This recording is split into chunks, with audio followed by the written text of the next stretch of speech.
Dear students, आज का हमारा टॉपिक है big data storage and processing needs. सबसे पहले हम देखते हैं कि बिग डाटा स्टोरेज की ज़रूरत क्यों है। जो हमारी बिग डाटा एप्लीकेशंस हैं उनका एक इम्पॉर्टेंट कैरेक्टरिस्टिक ये है कि दे डिमांड रियल टाइम और नियर रियल टाइम रिस्पॉन्सेज। जब आप कोई इन्फॉर्मेशन अपने बिग डाटा से एक्सट्रैक्ट करना चाह रहे हो, उसके ऊपर कोई प्रोसेस करना चाह रहे हो, तो या क्यूरी कोई आप रन करते हो तो उसका रिस्पॉन्स जो है वो इतना टाइम लेना चाहिए जो कि आपके लिए टॉलरेटेबल हो।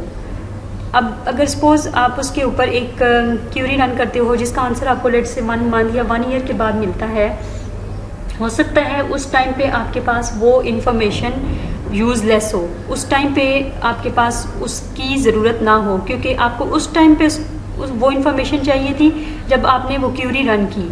तो इसलिए बिग डाटा एप्लीकेशंस का ये एक इम्पॉर्टेंट कैरेक्टरिस्टिक है कि उनको as quick as possible response देना चाहिए।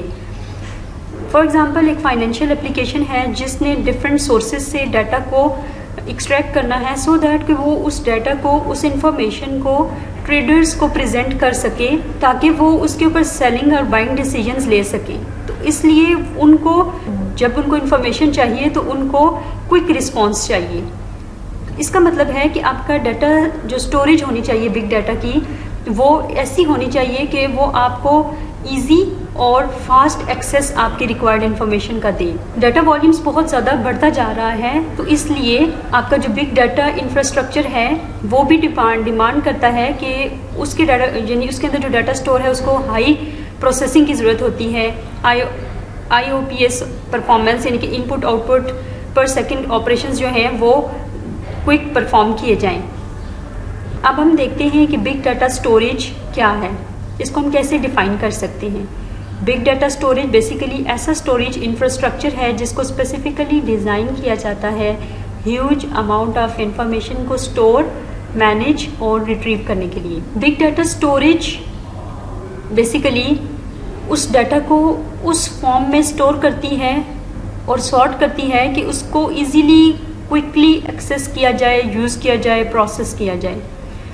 एप्लीकेशंस और सर्विसेज जो कि उसको यूज़ कर रही होती हैं, उस पर काम कर रही होती हैं। Big data is also able to flexibly scale as required. Big data जो है वो उसके अंदर स्केलेबिलिटी का भी फीचर होना चाहिए।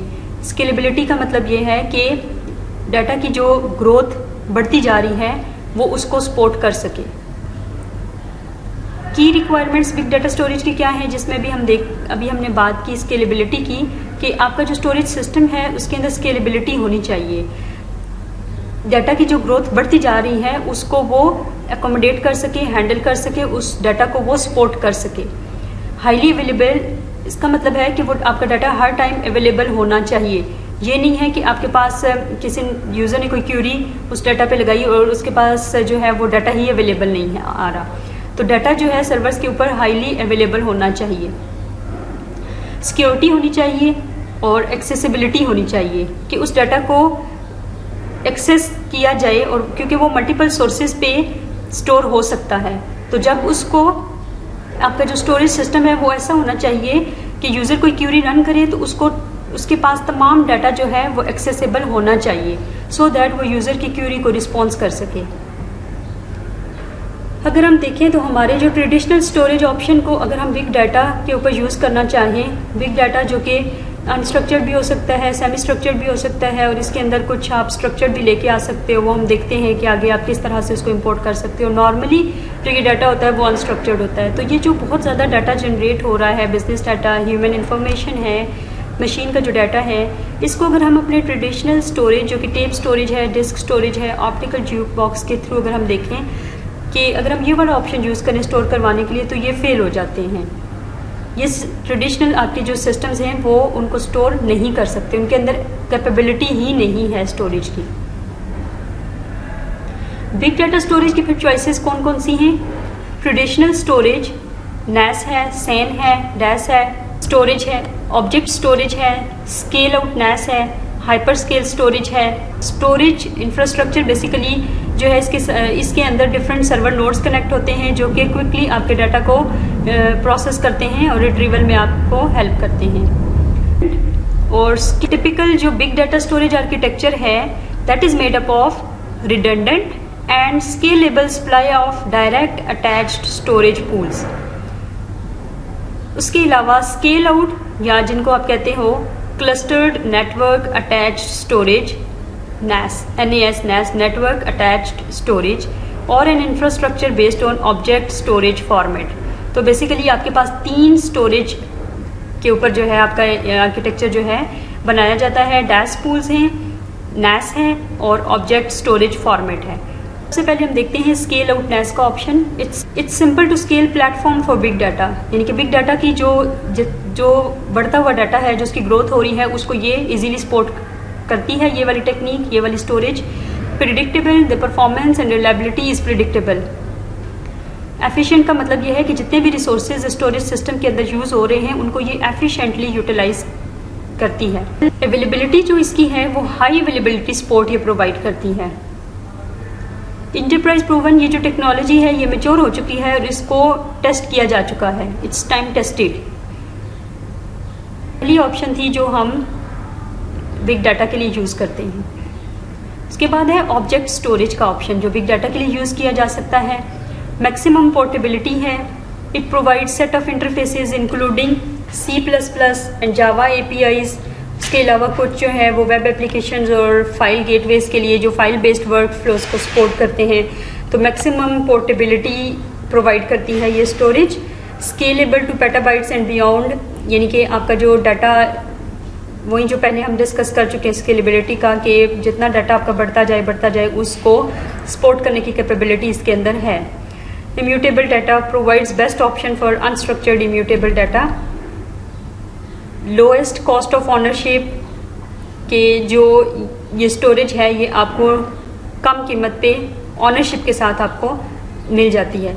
Index and search, indexing of the Meta data allows extremely fast filtering and search capabilities. जो इंडेक्सिंग इसके अंदर अप्लाई होती है ये आपका क्विक एक्सेस उस डाटा को देती है. तो आपकी सर्च कैपेबिलिटीज इस जो स्टोरेज सिस्टम के अंदर है वो बहुत फास्ट हैं. क्लाउड कैपेबिलिटी प्रोवाइड करता है कि इसका मतलब ये है कि जो आपकी स्टोरेज है उसके अंदर वर्चुअल कंटेनर्स भी हो सकते हैं. ठीक है, वर्चुअली भी आपकी स्टोरेज जो है स्टोर हो सकती है. हाइपर स्केल स्टोरेज, इलास्टिसिटी, इसका मतलब ये है कि जो आपका डाटा है ये इंडिपेंडेंट है फ्रॉम द हार्डवेयर. आपका डाटा चाहे बढ़ रहा है चाहे कम हो रहा है, आपको जितनी नीड है उसके हिसाब से ये आपको फ्लेक्सिबिलिटी प्रोवाइड करता है कि आप उसको इजीली जो है उस डाटा को आप इंक्रीज भी कर सकते हैं, श्रिंक भी कर सकते हैं और आपकी सर्विसेज में कोई इंटरप्शन नहीं आती. स्केलेबिलिटी जो कि हम ऑलरेडी देख चुके हैं, इसके बारे में ये है कि जो हाइपर स्केल स्टोरेज है ये स्टार्ट से ही पेटाबाइट्स ऑफ डाटा को डील करता है. तो ये इससे ज़्यादा जो डाटा भी अगर आ जाए तो इसके अंदर उसकी सपोर्ट है. हाई परफॉर्मेंस एंड अवेलेबिलिटी, ये आपके पास आपकी जो क्यूरीज हैं उनको बहुत क्विकली रन करता है. इसकी परफॉर्मेंस बहुत अच्छी है और हर टाइम आपका जो स्टोरेज है ये इसके अंदर जो डाटा है वो ऑल द टाइम अवेलेबल रहता है. तो हाई अवेलेबिलिटी भी अचीव हो रही है इसमें. Standards based and open source, इसमें ये तकरीबन हर फाइल टाइप को सपोर्ट करता है और इसके अलावा ये ओपन सोर्स सिस्टम है. इसके अंदर जो भी आप अपना फीडबैक देना चाहें उसकी टेस्टिंग होती है उसको, यानी कि जब आप ओपन सोर्स में रख देते हैं तो कोई भी अपना फीडबैक उस पर देख सकता है और आप इसके अंदर इम्प्रूवमेंट्स भी क्विकली की जाती हैं. इसके अलावा leading edge architecture and design, ये सपोर्ट करती है कंप्लीट स्टोरेज OS स्टैक को. ये जिस तरह से हमारा जो कंप्यूटर में डाटा की प्रोसेसिंग हो रही होती है नेटिव फॉर्मेट्स में बना हुआ है कि उसमें 2 पार्ट्स होते हैं, जिस तरह से हमारे ऑपरेटिंग सिस्टम जो है वो स्टैक मेंटेन कर रहा होता है, तो ये उसी को फॉलो करते हुए अपने पास एक स्टैक मेंटेन करता है. अच्छा, ये जो हाइपर स्केल स्टोरेज है ये मेटा डाटा इंडेक्सिंग को अवॉइड करती है ये स्टोरेज, और उसके अलावा ये स्टोर करने के लिए और डाटा को सर्च करने के लिए एल्गोरिदम्स यूज़ करती है. एल्गोरिदम के थ्रू जो है वो डाटा को स्टोर और उसको सर्च किया जाता है. अच्छा, जो लार्जेस्ट बिग डाटा प्रैक्टिशनर्स हैं जैसे गूगल है, फेसबुक है, एप्पल है, तो ये hyper scale computing environments run कर रहे होते हैं, यानी हाइपर स्केल स्टोरेज को यूज़ कर रहे होते हैं. इसके बाद बिग डाटा प्रोसेसिंग का हम देखते हैं कि बिग डाटा को प्रोसेस करने के लिए जो मोस्ट पॉपुलर टेक्नोलॉजीज़ हैं उनमें अपाची, हैडूप, NoSQL डेटाबेसेस और जावा जो है ये भी एक पॉपुलर टेक्नोलॉजी है उसको प्रोसेस करने के लिए। अपाची हैडूप क्या है? ये एक ऐसा फ्रेमवर्क है जो कि अलाउ करता है distributed processing of large data sets across clusters of commodity computers using a simple programming model. इसका मतलब ये है कि आपका जो डाटा सेट जो है वो डिफरेंट जगहों पे स्टोर है क्लस्टर्स में, तो उनकी जो डिस्ट्रीब्यूटेड प्रोसेसिंग है उसको परफॉर्म करने के लिए हैडूप का ये फ्रेमवर्क यूज़ किया जाता है। ये फ्लेक्सिबल है, रिलायबल है, इकोनॉमिकल है, स्केलेबल है और इसके बारे में जो डिटेल्स हैं वो आप अपकमिंग लेक्चर्स में पढ़ेंगे। NoSQL databases it's a class of non relational data storage systems. इनका जो ये जैसे आपने पढ़ा था ना semi structured database, NoSQL databases जो है ये सेमी स्ट्रक्चर्ड डाटा की एग्जांपल है और ये जो है नॉर्मली इनके अंदर कोई फिक्स्ड टेबल स्कीमा नहीं होता और ना ही ये जॉइंस वगैरह के कॉन्सेप्ट यूज़ करते हैं जैसे रिलेशनल टेबल्स के अंदर आप यूज़ करते हो, रिलेशनल जो डाटाबेस के अंदर यूज़ होते हैं। तो ये जो है इसके अंदर कोई फिक्स्ड टेबल स्कीमा नहीं होता, सेमी स्ट्रक्चर्ड होता है, कुछ हो भी सकता है और नहीं भी, रिजिड स्कीमा को फॉलो नहीं करते। HBase, कैसेंड्रा, मोंगोडीबी, Neo4j ये इसकी कुछ एग्जांपल्स हैं। NoSQL डेटाबेसेस के बारे में भी हम अपकमिंग लेक्चर्स में इन डिटेल स्टडी करेंगे। So this is the end of today's lecture. Thank you.